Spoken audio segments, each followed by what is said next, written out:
Hello guys, this is दीपक मानसर। सरकारी 99 के इस यूट्यूब चैनल पे आपका बहुत बहुत स्वागत है। आज हम करने वाले हैं इंडियन पॉलिटिकल लेक्चर नंबर 1। देखो, इसमें हम बहुत सारी चीजें पढ़ेंगे। इसमें हम पढ़ेंगे कि कितनी टाइप की गवर्नमेंट होती है, ठीक है ना। पाकिस्तान में अलग टाइप की गवर्नमेंट है, इंडिया में अलग है, ठीक है, यूके में अलग है, चाइना में अलग है, रशिया में अलग है। तो वो चीजें हम पढ़ेंगे। ठीक है, इसके अलावा हम पढ़ेंगे कि अंग्रेजों ने, जो ब्रिटिश है, ब्रिटिश ने बहुत सारे रूल्स पास किए जिसका जो इफेक्ट है वो हमारे आज के संविधान, हमारे कॉन्स्टिट्यूशन पे पड़ा।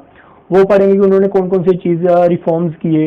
वो सारी चीजें आज हम इसमें पढ़ेंगे। तो शुरू करते हैं। देखो देखो, अब देखते हैं टाइप ऑफ गवर्नमेंट, कितनी टाइप की गवर्नमेंट होती है। सबसे पहले बात करते हैं मोनार्की की। मोनार्की में क्या होता है? साम्राज्य होता है। मतलब आपको सुनते होंगे कि एक राजा है, उसका साम्राज्य है। तो वो सिस्टम होता है, एक सिंगल इंडिविजुअल होता है जिसके पास सारी पावर होती है। लेकिन कंप्लीटली हम ये नहीं कह सकते, उसके पास पावर तो सारी होती है, लेकिन वो फिर भी अपनी जो पावर है ना, वो डिवाइड कर देता है अपने प्रिंसेस या प्रिंसेस के पास, अपने राजकुमार या राजकुमारियों के पास, या कोई कोई और इंडिविजुअल को वो पॉइंट कर देता है। उसको वो कुछ पावर अपनी डिवाइड कर देता है कि ये तुम संभालो, ये जो काम है ये तुमने करना है। तो वो फिर भी कहीं हद तक जो मोनार्की होती है ना, उसमें कुछ पावर जो होती है डिवाइडेड होती है, ठीक है ना। लेकिन इसमें क्या होता है? देखो, it is a system of government in which the government and the sovereignty is embodied in a single individual. एक बंदे के पास पावर होती है, who is known as monarch, जिसको हम मोनार्च कहते हैं, राजा कहते हैं, ठीक है। मोनार्कीज आर हेरिडिटरी, ये हेरिडिटरी होती है, मतलब राजा का बेटा राजा बनेगा। वो सुनते आ रहे हैं ना, राजा का बेटा राजा बनेगा। वो सिस्टम यहीं पे है कि राजा का बेटा ही राजा बनता है। देखो, इसमें क्या होता है? आपका एक आपकी एक सोवरेनिटी होती है, मतलब आपका एक संप्रभुता होती है, जिसको कहता है कि आपका एरिया है जिसपे आप ही के रूल चलेंगे। आप कोई बाहर वाली कंट्री ये नहीं कह सकती कि आप ये करो या ये नहीं करो, ये रूल आपको पास करना है, ये नहीं करना। तो अभी आपने देखा होगा कि कभी कभी कुछ कंट्रीज हमें कहते हैं कि ये चीज गलत है या ये सही है। तो हमारी जो गवर्नमेंट है वो क्या कहती है कि ये हमारी सब संप्रभुता पे वार है, हमारी सोवरेनिटी पे वार है, ये आप ऐसे हमें नहीं बता सकते, ठीक है। तो यहाँ पे मोनार्की में भी यही होता है कि आपकी एक एरिया बाउंड्री होती है जिसपे आपके रूल चलते हैं। लेकिन फिर भी यहाँ पे जो पावर होती है ना, राजा ने अपनी पावर कुछ हद तक डिवाइड कर रखी होती है।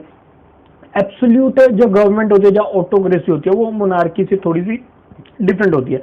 इसमें क्या होता है? Where the monarch has absolute power, जो राजा होता है, जो मोनार्क होता है, ठीक है, उसके पास सारी पावर होती है, एब्सोल्यूट पावर होती है, नॉन स्टेनोनेस पावर। वो किसी को पावर अपनी डिवाइड नहीं करता, वो किसी प्रिंस प्रिंसेस या किसी को भी इंडिविजुअल को अपनी पावर नहीं बांटता। उसका एक तंत्र होता है, ठीक है, एक तंत्र भी, मैं जो कहूंगा वही होगा, ठीक है। कॉन्स्टिट्यूशन मोनार्की होता है। कॉन्स्टिट्यूशन मोनार्की में होता है कि जो हेड है, जो जिसको वो अपना सुप्रीम हेड मानते हैं, वो मोनार्च होता है, वो राजा होता है। लेकिन फिर भी कॉन्स्टिट्यूशन होता है कि वहां पे प्रेसिडेंट भी होगा, प्राइम मिनिस्टर भी होगा, वहां पे पार्लियामेंट भी होगी, सब कुछ होगा। यूके में आज भी आप क्वीन है, वहां पे आपने देखा होगा, वहां क्वीन का राज चल, क्वीन हेड होती है, राज तो नहीं चलता, क्वीन हेड होती है। क्वीन की बात सुनी जाती है, लेकिन फिर भी जो लॉ होते हैं, ठीक है, वो हमारे पार्लियामेंट में ही लागू होते हैं। फिर भी सुनी जाती है, क्वीन की इज्जत की जाती है, क्वीन जो कहती है वो सुना जाता है कि वो क्या कह रही है, उस पर बात की जाती है कि वो रूल पास करना है कि नहीं करना। लेकिन फिर भी जो पार्लियामेंट होता है उसी में रूल रेगुलेशन चलता है, ठीक है ना। उसके बाद डेमोक्रेसी आता है। डेमोक्रेसी आप सब जानते हैं, इंडिया एक डेमोक्रेट कंट्री है, ठीक है। तो डेमोक्रेसी के बारे में हम सब कुछ जानते हैं कि इसमें क्या है? Where the power to elect government is with the people of the country. जो लोग लोग इलेक्ट करते हैं, लोग वोट डालने जाते हैं, और जो जिसको वोट डालते हैं वो पार्टी जीतती है और वहीं से प्राइम मिनिस्टर बनता है, ठीक है। They are free to decide the form of structure of government is known as democracy. वो डिसाइड करते हैं, ठीक है ना, कि कैसी कंट्री चलेगी। वो गवर्नमेंट चूज करते हैं और गवर्नमेंट देश को चलाती है। तो माना जाता है कि लोग देश को चला रहे हैं, ठीक है, क्योंकि उन्होंने चूज करके भेजे हैं मंत्री, तो उन्हीं से देश चल रहा है। The concept of democracy is best describe by Ibrahim Lincoln. Ibrahim Lincoln आप जानते होंगे, the ex president of USA, ठीक है, यूएसए का ये प्रेसिडेंट थे इब्राहिम लिंकन। इन्होंने कहा था government of people by the people for the people, की ये लोगों के लिए है, लोगों द्वारा है, मतलब लोग जो कहेंगे वो होगा। तो वो होती है डेमोक्रेसी जो हमारे देश में है, ठीक है ना। तो आगे बात करते हैं। देखो, मोनार्की और ऑटोक्रेसी में इसमें थोड़ा सा डिफरेंस बताया। देखो, मैं पहले बता चुका हूँ, फिर भी मैंने इसको दोबारा एक्सप्लेन किया ताकि जो आपको जो पीडीएफ मिलेगी तो आपको डिफरेंस पता चल जाएगा। तो पीडीएफ आप सोचोगे पीडीएफ कहाँ मिलेगी, तो आपको क्या करना है? सरकारी 99 टेलीग्राम चैनल पे जाना है, ठीक है। एक साथ लिखना है, ये इकट्ठा लिखना है, एक साथ लिखना है। तो आपको टेलीग्राम चैनल पे इसको लिखोगे तो आपको वहां पे इसकी पीडीएफ मिल जाएगी, ठीक है। पीडीएफ आप देख सकते हो। तो मोनार्की में क्या होता है? The ruling system where the authority is lie in the hand of one or two individual, एक या दो के पास होती है। जैसे मैंने कहा ना कि राजा अपनी पावर को डिवाइड कर देता है। लेकिन ऑटोक्रेसी में क्या होता है कि the sole power and authority is in one person hand and there are less or no legal or political restriction. ठीक है, कोई रिस्ट्रिक्शन नहीं है, वो जो कहेगा वही होगा। ठीक है, सिंगल बंदा, एक बंदा। उसके बाद बात करते हैं main attribute of democracy. Democracy में मेन चीजें क्या क्या होती हैं, यहाँ पे कुछ मेन चीजें हैं। सबसे पहले तो है मताधिकार, कि आप वहाँ के नागरिक हैं, आपकी सुनी जाएगी, क्योंकि डेमोक्रेसी में होता ही यही है कि लोगों की सुनी जाती है। यूनिवर्सल एडल्ट फ्रेंचाइजी होती है कि आप अडल्ट हो चुके हो, आप 18 साल से ऊपर हो चुके हो, तो आपकी बात सुनी जाती है। ठीक है, freedom to elect and choose, आप फ्रीली इलेक्शन में किसी को भी वोट डाल सकते हो, किसी को भी चूज कर सकते हो, आपको कोई नहीं रोकेगा। किसी भी पार्टी को जाके वोट डालो, कोई नहीं कहेगा कि ये क्यों डाला, ये नहीं, आपको कोई सजा नहीं मिलने वाली। ठीक है ना, आपके पास पूरे राइट्स हैं, आप किसी भी पार्टी को चूज करके वोट डाल सकते हो। फ्रीडम टू कॉन्टेस्ट इलेक्शन, आप इलेक्शन में खड़े हो सकते हो। ठीक है, और freedom to form a political party. ठीक है, आपको किसी पार्टी में खड़ा नहीं होना है, वहां से इलेक्शन नहीं लड़ने हैं, तो आप खुद की पार्टी बना सकते हो। ये हमारे देश में अधिकार है कि आप खुद की पार्टी बना के इलेक्शन लड़ सकते हो। All eligible citizen are equal before law and protection of basic human rights, आपके जो राइट्स हैं, देखा जाएगा कि जो लॉ बन रहा है उसमें कहीं आपके जो बेसिक अधिकार हैं वो खत्म तो नहीं हो रहे, तो इसलिए कहते हैं कि इक्वल बिफोर द लॉ। ठीक है ना, कि आपके जो बेसिक लॉ है उनकी प्रोटेक्शन पहले की जाएगी। ठीक है ना, तो और responsible and responsible government responsible होगी, कि ऐसा नहीं है कि कोई भी लॉ पास कर दिया, कोई भी रूल पास कर रही है, वो देखेगी कि लोग क्या कह रहे हैं, लोगों को कोई बुरा तो नहीं हो रहा, तो वो रिस्पॉन्सिबल है। अगर कोई पास कर रही है तो उससे कुछ गलत होता है, तो उसकी रिस्पॉन्सिबिलिटी भी किसके पास आती है, गवर्नमेंट के पास आती है। ठीक है, आगे बढ़ते हैं। उसके बाद बात करते हैं डेपोटिज्म, जिसको कहते हैं तानाशाही। तानाशाही की बात करते हैं। देखो डेपोटिज्म में क्या होता है, it is form of government in which A single individual rule with absolute authority and power. एक सिंगल इंडिविजुअल के पास पावर होती है। तो आप कहोगे कि मोनार्ची और ऑटोक्रेसी में क्या डिफरेंस है फिर, मतलब तो, डेपोटिज्म तो फिर वही होगा मोनार्ची और ऑटोक्रेसी, लेकिन इसमें डिफरेंस है। देखो इसमें मैंने लिख दिया तानाशाही, डेपोटिज्म होता है तानाशाही। देखो इसमें क्या होता है कि एक नेगेटिव सेंस है, नेगेटिव सेंस में बोलते हैं कि वो जो है ना अत्याचार कर रहा है, वो अपनी पावर को अब्यूज कर रहा है, उसका गलत इस्तेमाल कर रहा है। ठीक है, लोगों को दबाने के लिए, उनको सप्रेस करने के लिए, लोगों को दबाने के लिए अपनी पावर का यूज कर रहा है, तो एक नेगेटिव सेंस में होता है। ठीक है, ये एक क्या हो गया, एक नेगेटिव सेंस में अगर बात कर रहे हैं तो वहां पे हम डेपोटिज्म बात करते हैं। तानाशाही हम बहुत बार सुनते हैं कि तानाशाह, ये आदमी तानाशाह, यहाँ पे तानाशाही चल रही है, तो वो समझने में वहां पे आपको आसानी होगी। उसके बाद करते हैं ओलिगार्की। ओलिगार्की में क्या होता है, form of government in power is either held by small number of individual, कुछ लोगों के पास पावर दे रखी होती है। यहाँ पे मोनार्क की बात नहीं हो रही, वहां पे राजा था, मोनार्की थी, लेकिन इसमें क्या है कि कुछ लोगों के पास उसने पावर को डिवाइड कर दिया। रिपब्लिकन क्या होता है, देखो हमारा देश रिपब्लिकन है। रिपब्लिकन में क्या होता है कि जो हेड है वो इलेक्ट किया गया, वो चूज किया गया। ऐसा नहीं है कि कोई अपनी मनमर्जी से हेड बन रहा है, कोई आ गया पावर में, ऐसा नहीं है। वो वहाँ पे इलेक्ट किया जाता है, उसको कहते हैं रिपब्लिकन फॉर्म ऑफ गवर्नमेंट, जिसमें क्या होता है हेड जो है वो क्या किया जाता है, इलेक्ट किया जाता है। ठीक है ना, आगे बढ़ते हैं। History of Indian constitution. देखो इंडियन कॉन्स्टिट्यूशन की पहले कुछ हिस्ट्री जान लेते हैं, क्योंकि कॉन्स्टिट्यूशन अगर आप पढ़ना है पॉलिटिक, क्योंकि पॉलिटिक शुरू करने वाले को पॉलिटिक में डीप में जाएंगे हम, लेकिन उससे पहले कुछ चीजें आपको ऊपर से पता होनी चाहिए, क्योंकि ये इन चीजों के बारे में अगर आपको पता होगा तो आप अच्छे से समझ पाएंगे। ठीक है, ज्यादातर चीजें आप लोग को पता होगी क्योंकि आप इंडिया में रहते हो। देखो before the arrival of British in India, अंग्रेजों के आने से पहले, it was being ruled by monarchial system. देखो राजे महाराजे थे, राजे महाराजे जो करते थे, जो कहते थे वही होता था। उनकी बाउंड्रीज क्या होती थी, कभी कम हो जाती थी, कभी ज्यादा हो जाती थी, कभी बहुत ज्यादा हो जाती थी, कभी बहुत ही कम हो जाती थी, कभी कभी उनका राज्य ही खत्म हो जाता था। तो ये सिस्टम चल रहा था। ठीक है ना, तो वो जो कहते थे जो नया राजा आ गया उसका जो नेचर है उस हिसाब से चल रहा है देश। ठीक है ना, तो वहाँ पे क्या होता है, मोनार्की होती थी, तो जो सिस्टम है, बाउंड्रीज होती थी, जो रूल होते थे वो उनके हिसाब से चलते थे। ठीक है, तो यहाँ पे क्या हो जाता था, तीन सिस्टम होते थे। He was one who would make the law, law जो नियम है, कानून है, बस वही बनाएगा। ठीक है, मोनार्च जो है वही, मोनार्क जो है वही बनाएगा। He was the head of state to implement the law that he made. ठीक है, इम्प्लीमेंट उनको कैसे करना है, ठीक है, एग्जीक्यूट करना कैसे करना है। लेजिस्लेटिव भी वही था, एग्जीक्यूटिव भी वही था, कि उसको एग्जीक्यूट कैसे करना है वो भी वही देखेगा।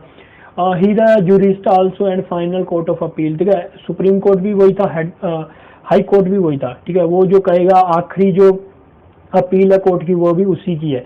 तो ये सिस्टम पहले चल रहा था हमारे देश में कॉन्स्टिट्यूशन से पहले। ठीक है, ईस्ट इंडिया कंपनी आई। ईस्ट इंडिया कंपनी क्या है कि देखो जो ब्रिटिश की जो क्वीन थी उसने कहा कि यार कोई रास्ता ढूंढो जिससे हम इंडिया के साथ व्यापार कर सके। तो ऐसा नहीं है कि इंडिया को उन्होंने समुद्र का रास्ता ढूंढा था, उन्होंने इंडिया नहीं ढूंढा था। इंडिया से व्यापार तो पहले भी हो रहा था, लेकिन थल से हो रहा था, ऊपर से जमीन से हो रहा था, ठीक है ना।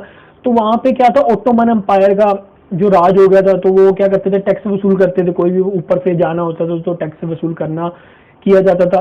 तो इंडिया से उनका पहले भी ट्रेड के रिलेशन थे, ऐसा नहीं कि बाद में होते, लेकिन उन्होंने क्या किया था, समुद्र के रास्ते से इंडिया को ढूंढा था। इसलिए कहते हैं कि उन्होंने इंडिया डिस्कवर किया था।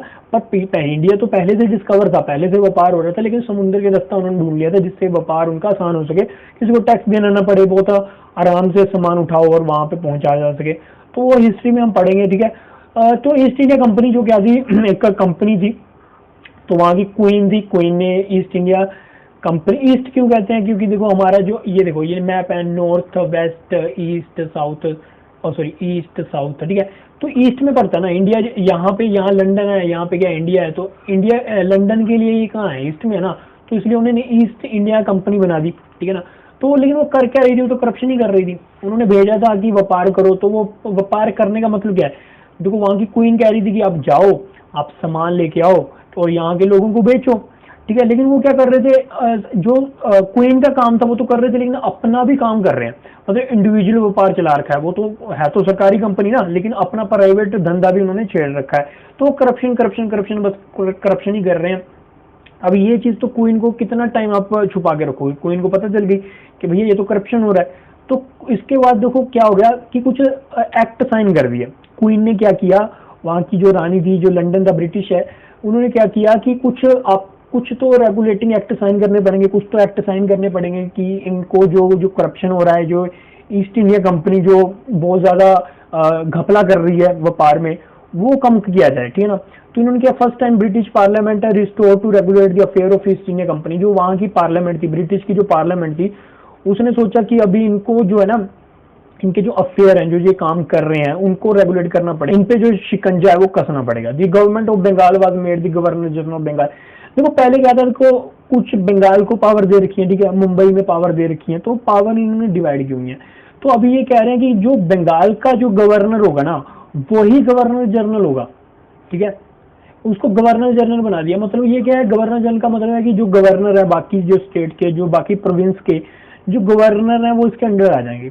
तो ये क्या है, इसको जो अपॉइंट करेंगे वो खुद कर देंगे। मतलब ब्रिटिश पार्लियामेंट कोई अपना खास आदमी यहाँ पे भेज देगा, और इसकी रिस्पॉन्सिबिलिटी क्या होगी कि गवर्नर जनरल की, कि ये बाकी जो प्रोविंसेस हैं, जो जहाँ पे बाकी जगह पे ब्रिटिश का राज है, उसको देखेगा, उसके गवर्नर को ये देखेगा। उसके गवर्नर को कौन देखेगा, गवर्नर जनरल देखेगा। उसको गवर्नर जनरल क्या देखेगा, बाकी स्टेट के, बाकी प्रोविंसेस के जो गवर्नर है उसके ऊपर इसकी पावर होगी। तो बंगाल का जो गवर्नर था ना, जो बंगाल का गवर्नर तो सभी स्टेट के थे, लेकिन जो बंगाल का गवर्नर था उसको गवर्नर जनरल बना दिया गया। और सबसे पहला गवर्नर जनरल कौन था, वारन हास्टिंग, ठीक है, वारन हास्टिंग सबसे पहला गवर्नर जनरल बनाया। दी executive council of governor general was created with 4 member. उसकी एक एग्जीक्यूटिव काउंसिल भी बना दी गई कि जो रूल पास हो रहे हैं उनको कैसे एग्जीक्यूट करवाना है, उनको कैसे लागू करवाना है, तो इसको भी बना दिया गया। तो कुछ चार मेंबर भी उसको दे दिए गए ताकि वो उससे सलाह मशवरा कर सके कि कैसे करना है, कैसे नहीं करना, ठीक है। सेंट्रलाइज दी एडमिनिस्ट्रेशन, जो सेंट्रलाइज्ड कर दिया। जैसे कि पहले क्या था, देखो जितने भी इनके एरिया थे उनके अलग अलग गवर्नर थे, ठीक है, लेकिन हम क्या कर दिया, सेंट्रलाइज कर दिया कि एक बंदे को गवर्नर जनरल बना दिया, जो जितने भी गवर्नर थे वो इसके अंडर कर दिया कि आप इसकी बात सुनोगे। और ये जो बंदा गवर्नर जनरल बनाया था, ये ईस्ट इंडिया कंपनी बोल गया। ब्रिटिश का था, ब्रिटिश पार्लियामेंट से आया था, क्वीन के अंडर आ रहा था, ठीक है। हम कह सकते हैं कि क्राउन के अंडर था, ठीक है। तो ये इन्होंने अपना आदमी भेजा था जो अब करप्शन ना हो सके, ठीक है ना। ये हमारा बंदा, ये तो देखो धोखा देगा नहीं, तो ये पूरा इन पे ध्यान रखेगा, ठीक है। Madras and Bombay being made the subordinate to Bengal presidency. जो मैंने कहा था ना कि ये जो प्रोविंसेस हैं, जैसे मद्रास हो गया, मद्रास पे भी ब्रिटिश का रूल चल रहा था, ठीक है। इसके बाद बॉम्बे हो गया, बॉम्बे पे ब्रिटिश का रूल चल रहा था। तो ये जो इनके गवर्नर थे वो गवर्नर जनरल के अंडर आ गए, ठीक है। Supreme court was establish at Calcutta. Calcutta में सुप्रीम कोर्ट भी बना दी गई। सुप्रीम कोर्ट क्यों बना दी गई, अब अभी देखो घपला तो करेंगे ये लोग, ईस्ट इंडिया कंपनी के जो कर्मचारी हैं जो यहाँ पे काम कर रहे हैं, कि अभी भी करप्शन तो करेंगे, लेकिन अब ये है ना कि करप्शन तो करेंगे, लेकिन जो पकड़े जाएंगे उनको सजा भी देनी है। तो उसके लिए इन्होंने क्या किया, सुप्रीम कोर्ट बना दी कि जो अब पकड़ा गया देखो उसको तो मिलेगी सजा, ठीक है। तो ये बना दी गई 1774 में। तो ये डेट याद रख लेना, कहाँ पे पहली सुप्रीम कोर्ट बनेगी, इस तरीके से क्वेश्चन आ सकते हैं। तो पहली सुप्रीम कोर्ट कलकत्ता में बनी, 1774 में बनी। तो ये चीज़ें याद रखना, ठीक है। Prohibited company officials from engaging in private trade and from accepting gift from the Indians. तो ये क्या कर रहे थे, अपना प्राइवेट काम कर रहे थे, जैसे मैंने पहले कहा कि अपना ही काम कर रहे हैं। ये कंपनी को भेजा तो इसलिए गया था कि ये जाएं और ईस्ट इंडिया कंपनी का इनको भेजा तो इसलिए गया था कि ये जाएं और जो क्वीन कहती है, जो वहाँ का ब्रिटिश जो पार्लियामेंट बोल रहा है वो काम करें, ठीक है ना।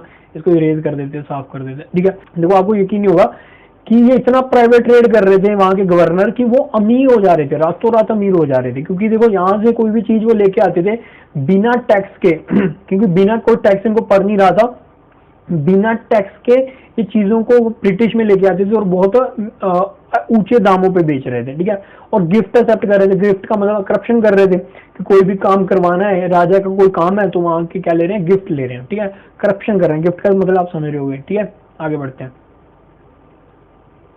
उसका पिक्ट इंडिया एक्ट 1784 है। इसमें क्या हुआ, पिक्ट इंडिया एक्ट में क्या हुआ, देखो commercial and political function of A company separated. अब कमर्शियल देखो व्यापारिक तौर पे जो काम कर रहे हो वो अलग होगा, पॉलिटिकल काम कर रहे हो कुछ लाभ बना रहे हो वो अलग होगा। ऐसा नहीं है कि आप तो देखो आप ही अगर व्यापार कर रहे हो और आप ही रूल बना रहे हो तो आप क्या करोगे, आप अपने हिसाब से रूल बनाओगे जिससे आपका व्यापार अच्छा हो, ठीक है ना। आप तो अपना फायदा देखोगे। तो उनको अलग कर दिया ताकि जो भी करप्शन कम हो जाए, कि जो रूल बनाने वाले हैं वो अलग तरीके से रूल बनाएंगे, वो ये सोचेंगे कि क्या सही है। जो कम व्यापार करने वाले हैं वो व्यापार पे ध्यान देंगे। तो ये इसीलिए इन दोनों चीजों को अलग कर दिया। Court of director manage, court of director बना दिया, ठीक है। जैसे होता है कंपनियों में डायरेक्टर होते हैं, ये क्या है व्यापार देखेंगे। और जो बोर्ड ऑफ कंट्रोल है वो क्या देखेंगे, पॉलिटिकल अफेयर देखेंगे। इस पे भी क्वेश्चन बन जाता है। सीओडी मतलब कोर्ट ऑफ डायरेक्टर, बीओसी मतलब बोर्ड ऑफ कंट्रोल। ये सीओडी क्या देखती है, कमर्शियल एक्टिविटी देख रही है, और बीओसी क्या देख रही है, बोर्ड ऑफ कंट्रोल क्या देख रही है, पॉलिटिकल अफेयर देख रही है। The company territory in India were called British possession in India. British possession in India बोले जाएगा, जो क्या होगी, टेरिटरी होगी, जो जगह इन्होंने क्या किया, ब्रिटिश वालों ने जो जगह मतलब अपने कंट्रोल में कर लिया उसको क्या करेंगे, ब्रिटिश पोजेशन। मतलब वहां पे ब्रिटिश का अधिकार है, ठीक है। Governor council were set up in Madras and Bombay as well as. तो गवर्नर की जो काउंसिल थी, जो सभा थी, वो कहाँ बनाएगी, अब मद्रास में भी बना दी गई और बॉम्बे भी बना दी गई, ठीक है। मद्रास और बॉम्बे में बना दी गई, ठीक है। बंगाल में तो चल ही रही थी इनकी। आगे और उसके बाद आता है चार्टर एक्ट 1813। चार्टर एक्ट 1813 में क्या होता है, the act ended the east India company monopoly. इनकी मोनोपोली खत्म कर दी। तो क्या हो गया कि ये कंपनी थी भेजी थी वहां पे, लेकिन ब्रिटिश में ऐसा तो नहीं बस एक ही कंपनी है ना, बहुत सारी कंपनी है।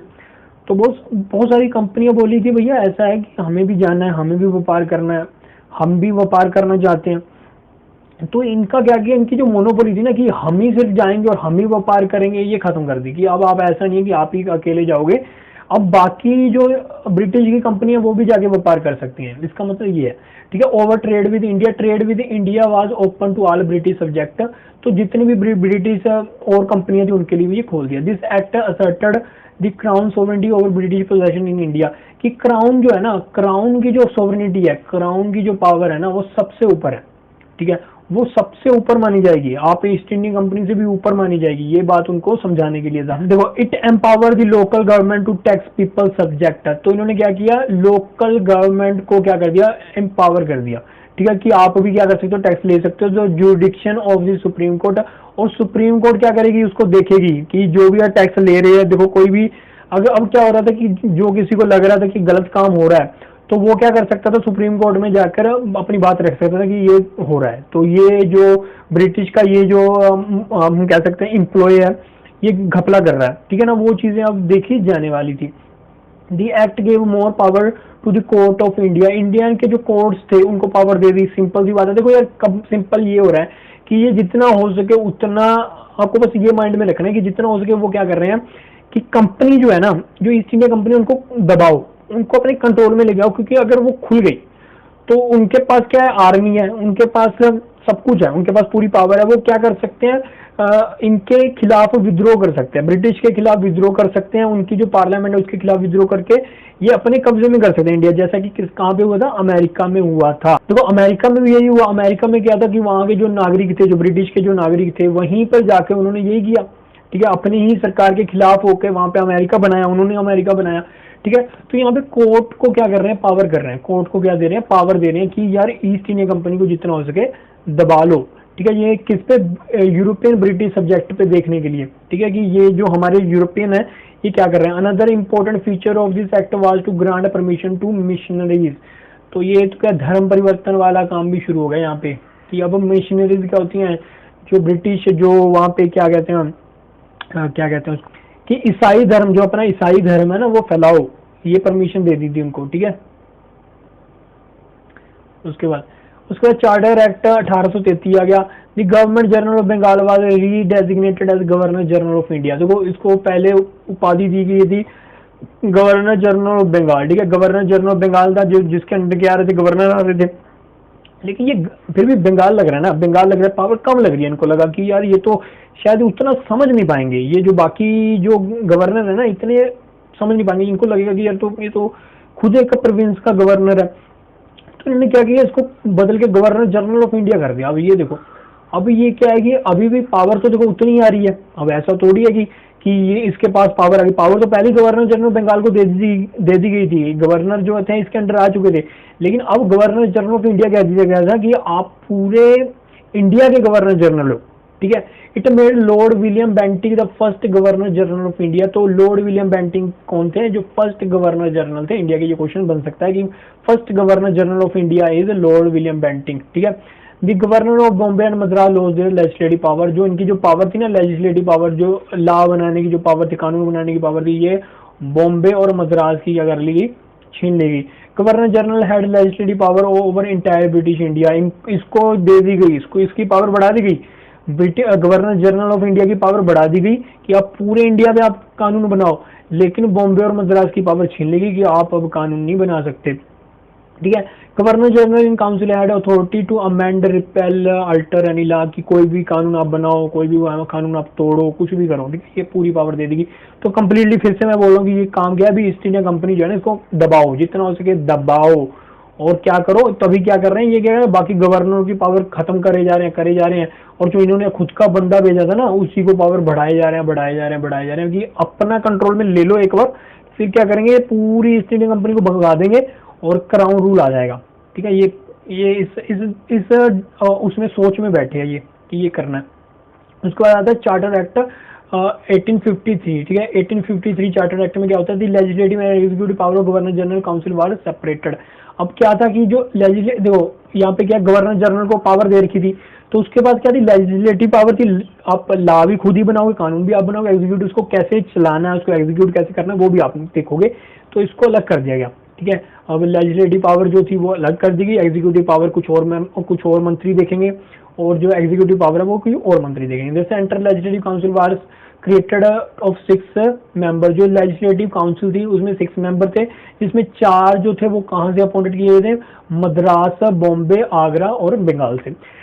The Indian civil service was open, civil service open हो गया था, ठीक है। तो आ सकता है कि सिविल सर्विस किस चार्टर एक्ट में डाला गया था, तो 1853, ठीक है। तो ये याद रख लेना। It mean the recruit of officer from administration through open competition. ये कंपटीशन एग्जाम होगा जिसके थ्रू क्या करे जाएंगे, रिक्रूट किए जाएंगे, ऑफिसर रिक्रूट किए जाएंगे। गवर्नमेंट ऑफ इंडियन एक्ट 1858 1858, ठीक है। अब 1858 का एक्ट आ गया।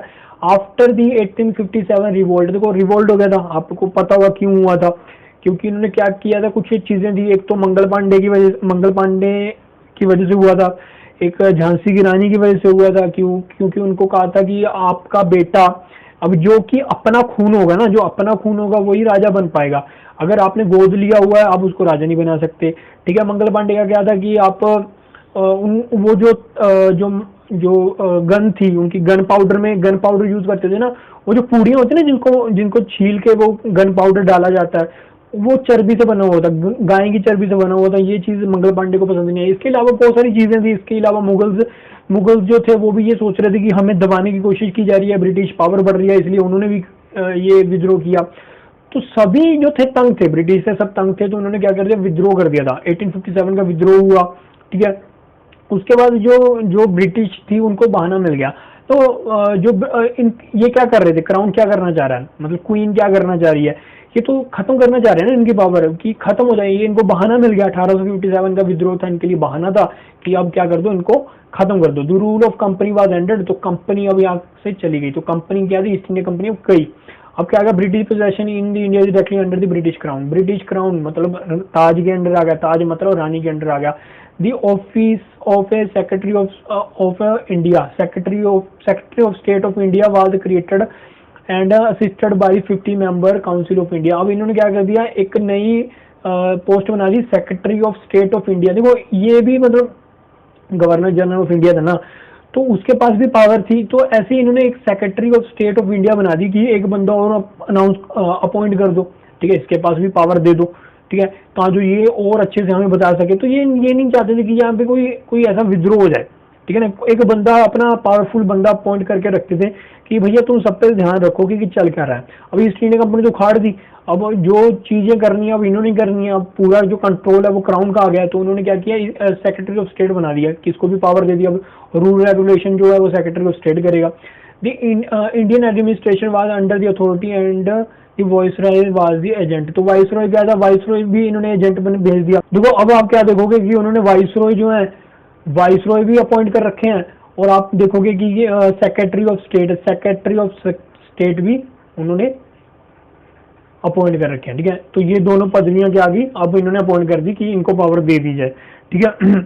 अब वाइसरॉय तो इनका एजेंट था ना, वाइसरॉय तो इनका एजेंट है, ये भी एजेंट ही है, मतलब ये भी एजेंट है, मतलब ये देखेंगे पावर देखेंगे कि कैसे काम कर रहा है। Government general was designated as viceroy as well. तो गवर्नर जनरल की पोस्ट खत्म हो गई, ठीक है, गवर्नर जनरल की पोस्ट खत्म करके उसी को वाइसरॉय बोल दिया, ठीक है। पहले गवर्नर था, गवर्नर से इन्होंने क्या बना दिया, गवर्नर जनरल ऑफ बंगाल बना दिया, ठीक है। अब फिर गवर्नर जनरल ऑफ बंगाल से गवर्नर जनरल ऑफ इंडिया बना दिया। अब गवर्नर जनरल की पोस्ट खत्म करके उसको वाइसरॉय कहने लगे, ठीक है। ये चीजें लिखी हैं, ऐसा नहीं है। तो उस वक्त जो गवर्नर जनरल था उसको कह दिया भाई तुम अब वाइसरॉय हो। उस वक्त कौन था, लॉर्ड कैनिंग था। लॉर्ड कैनिंग क्या आ गया, आपका पहला वाइसरॉय हो गया, ठीक है। The court of director and court of control was abolish. तो होनी थी, अब वो तो अबॉलिश होनी थी क्योंकि ईस्ट इंडिया कंपनी गई। तो उन्हीं के जो व्यापार को देखने के लिए बनाया था ना, कि आपका व्यापार देखोगे, आपका कुछ नियम बनाएंगे, वो कुछ बनाएंगे, और आपका व्यापार देखने वाले कुछ हैं। कोर्ट ऑफ सीओडी जो है, कोर्ट ऑफ डायरेक्टर जो थे, वो कह रहे थे आपका व्यापार देख रहे थे, और बोर्ड ऑफ कंट्रोल क्या थे, रूल रेगुलेशन कर रहे थे। तो खत्म कर दी, ये खत्म कि अब तो जो वाइसरॉय आ गए हैं और कौन है, सेक्रेटरी ऑफ स्टेट आ गए हैं, ये जो कहेंगे अब वही होगा। तो क्राउन रूल स्टार्ट हो गया। देखो अगले लेक्चर में पढ़ेंगे कि क्राउन रूल स्टार्ट हो चुका है, ठीक है। तो क्राउन रूल जो है शुरू हो चुका है, तो अभी आगे पढ़ेंगे इस अगले लेक्चर में। तो यहाँ पे देखो मेन यही था कि इस लेक्चर में कि कैसे ईस्ट इंडिया कंपनी को खत्म करो और क्राउन का रूल लेके आओ, ठीक है। तो आपको अगर इसकी पीडीएफ चाहिए, ये पीडीएफ आपको मिल जाएगी सरकारी 99, एक साथ आपको लिखना है टेलीग्राम चैनल पे सरकारी 99, आपको इसकी पीडीएफ मिल जाएगी। तो लास्ट तक वीडियो देखने का आपका बहुत बहुत शुक्रिया। कल मिलेंगे एक नए लेक्चर के साथ, तब तक के लिए अपना ध्यान रखें, सुरक्षित रहें, और थैंक यू वेरी मच।